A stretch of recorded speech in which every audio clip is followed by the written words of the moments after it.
passe sur la durée en fait. C'est pour ça que ça peut paraître un peu ennuyant pour certains. Moi personnellement j'aime beaucoup.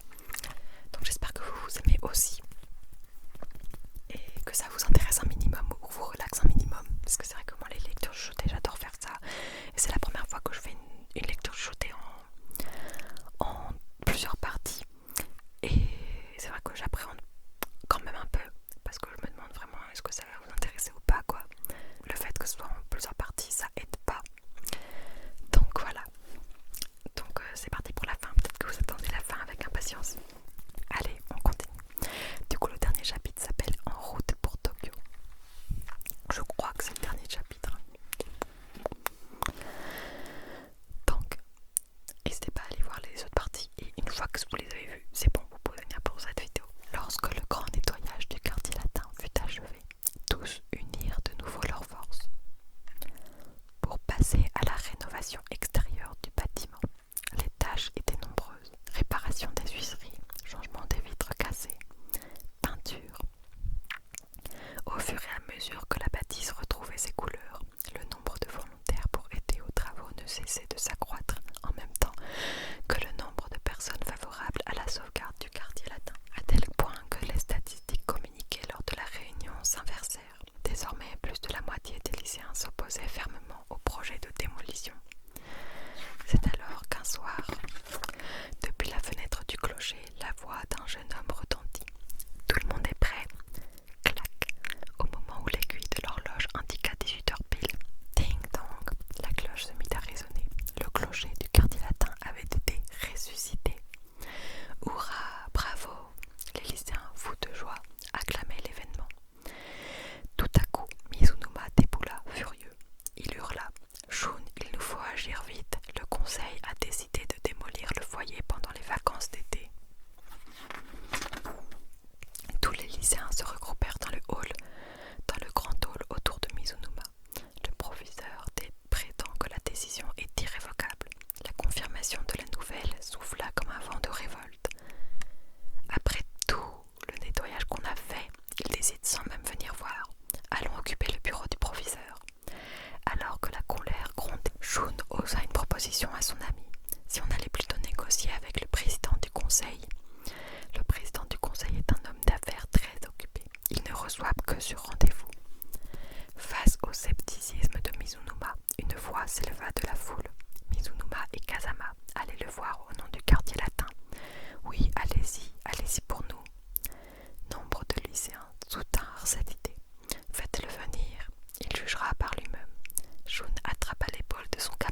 un ton dissuasif.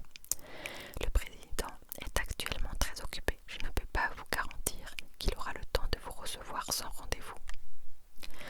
Nous sommes navrés de le déranger, rétorqua poliment Mizunuma. Mais comme on savait qu'il ne nous donnerait pas de rendez-vous, on est venu tenter notre chance directement. Jeunes gens, je l'ai averti de votre présence, mais je doute fort qu'ils vous reçoivent. Il y a peu de chance, mais vous pouvez patienter ici. Les deux garçons répondirent en chœur sur un ton résolu. Nous allons patienter ici. Les trois amis restèrent ensuite longtemps assis dans le couloir, témoins d'un incessant défilé de salariés affairés. Combien de temps avait-il déjà attendu? Il ne saurait le dire. Brusquement, la porte du bureau s'ouvrit. Le président du conseil d'administration apparut. Il appela les jeunes lycéens. « Vous trois, entrez. Vite, je n'ai pas beaucoup de temps. » Il les invita à s'asseoir et les questionna. « Vous n'aviez pas école aujourd'hui ?»« Si, mais nous avons séché les cours, répondit Jun sous l'œil soudain nostalgique de M. Tokumaru. J'ai fait ça plus d'une fois moi aussi, se rappela-t-il en souriant, avant de revenir au moment présent. Vous êtes venu me parler de votre quartier latin, j'imagine. Le ton nonchalant de la question irrita Mizunuma et Jun. Ils se redressèrent dans leur fauteuil pour répondre l'un après l'autre. Oui, nous sommes ici pour vous représenter notre requête de vive voix. Nous souhaitons que vous veniez le visiter. Venez, ne serait-ce qu'une fois, s'il vous plaît. Le président se tourna soudain vers Umi. Toi, en quelle classe es-tu? En deuxième année, monsieur. Bien qu'impressionnée, la jeune fille s'efforça de ne pas bafouiller. Tout en se tenant bien droite, elle continua à parler d'une voix claire et posée. Je m'appelle Umi Matsuzaki. Je m'occupe des polycopies pour le journal du lycée. Pourquoi tiens-tu autant à préserver cette vieille bâtisse? Demanda l'homme. Tout simplement parce que je l'aime beaucoup. On a passé des heures à la nettoyer de fond en comble. S'il vous plaît, venez voir par vous-même. Jun et Mizunuma, bouche bée, regardaient leur jeune ami qui s'adressait au président du conseil avec une aisance incroyable. Je suis désolée si je bafouille ou si j'ai du mal à parler, à lire clairement. Je suis vraiment super fatiguée et demain je travaille et aujourd'hui j'ai travaillé, du coup j'ai du mal, c'est la fatigue. Mais vous inquiétez pas, tout va bien aller, c'est juste, voilà. Vous avez fait un grand nettoyage et dis-moi, que fait ton père dans la vie? Sans se laisser désarçonner par cette question soudaine, Umi fixa son interlocuteur droit dans les yeux et répondit. Mon père était marin, il était capitaine de navire. Pendant la guerre de Corée, son bateau a sauté sur une mine. Le président soutint son regard. Il poursuivit. Un navire de débarquement? Oui. Les navires de débarquement étaient de gros bateaux d'origine américaine qui ont été utilisés pendant la guerre de Corée. Ils permettaient de transférer et de débarquer des armes, des chars ou des soldats du Japon sur la péninsule coréenne. Je vois, je m'imagine que ça n'a pas dû être facile pour ta mère d'avoir été seule à t'élever. Mais elle a réussi, tu es une jeune fille bien. Merci. Tous deux échangèrent un sourire. Puis M. Tokumaru lâcha soudain. Allez, je vais venir. Merci, monsieur le président, s'exclamèrent Jun et Mizunuma à l'unisson, tous ébahis de la tournure que prenaient les événements. Je passerai demain après-midi et je vais téléphoner moi-même à votre proviseur pour officialiser ma visite. Après avoir quitté les bureaux du président, les trois lycéens marchèrent en direction de la gare. Sur le trajet, Mizunuma avoua. Il faut reconnaître qu'il y a des adultes qui sont bien. Attends, rien n'est gagné. Alors que Jun restait sur ses gardes, Umi poussa un soupir de soulagement et confia sa satisfaction. On a bien fait de venir. Quand ils parvinrent aux abords de la gare, Mizunuma s'arrêta net et dit « Je vous laisse, je vais passer saluer mon oncle. On se voit demain. » Il se sépara de ses amis et se fondit bien vite dans la foule. De leur côté, Jun et Umi rentrèrent ensemble en train jusqu'à Yokohama. Il faisait nuit noire quand ils arrivèrent à destination. Tout en discutant, ils cheminèrent tranquillement, côte à côte, à travers le parc de Yamashita qui longeait le front de mer. Tu as déjà choisi ton université pour l'année prochaine? J'irai probablement à la fac, c'est moins cher qu'une école privée. Et le journal alors? Une fois que l'avenir du foyer sera réglé, je passerai la main. Et toi? Je n'ai pas encore décidé.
Oumi, ça c'est sa réponse. Et là elle dit: je t'aime et je t'aimerai toujours, même si nous partageons le même sang, même si nous sommes frères et sœurs.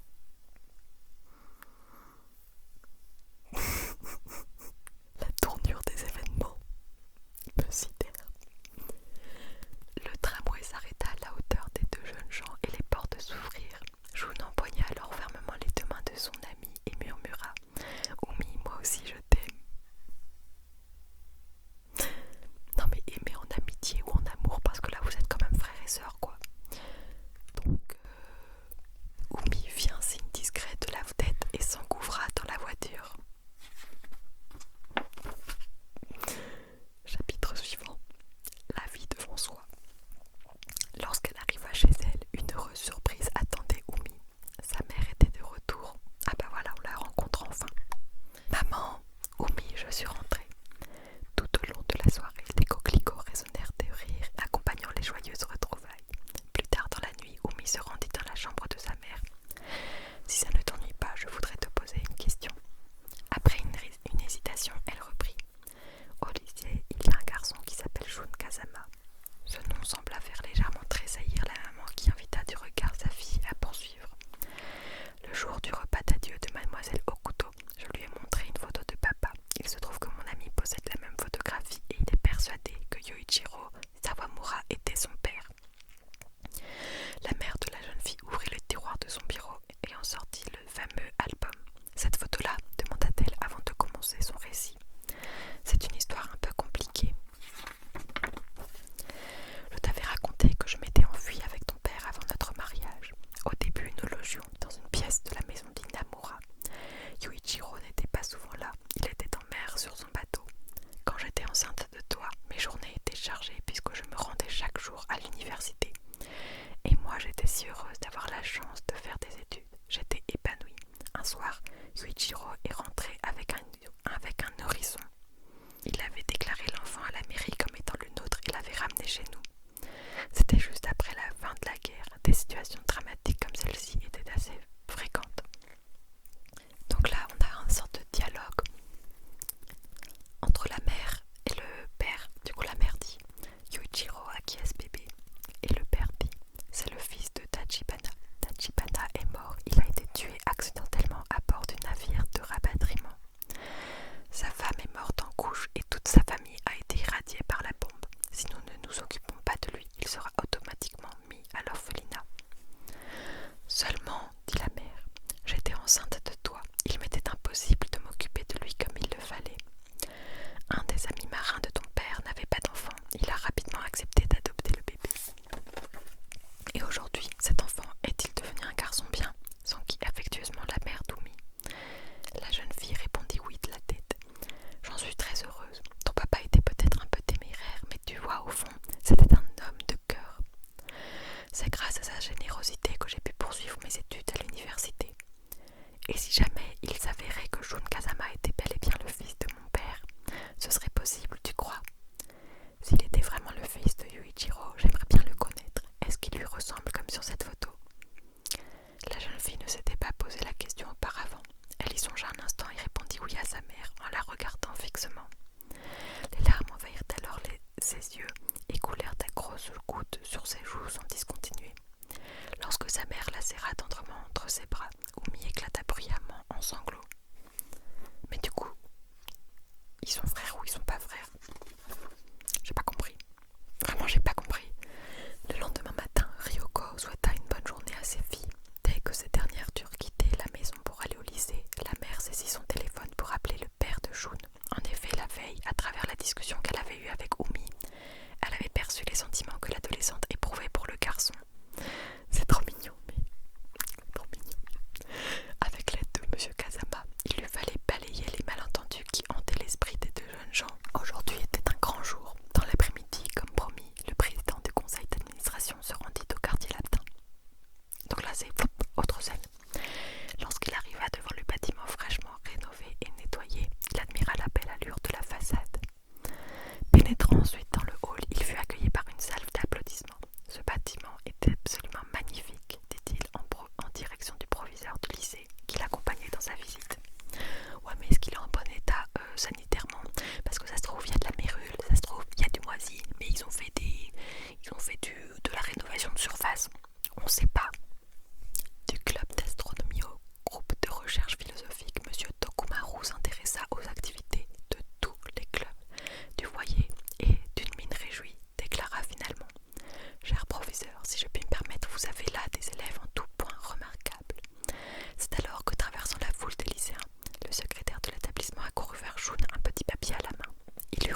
ça quoi.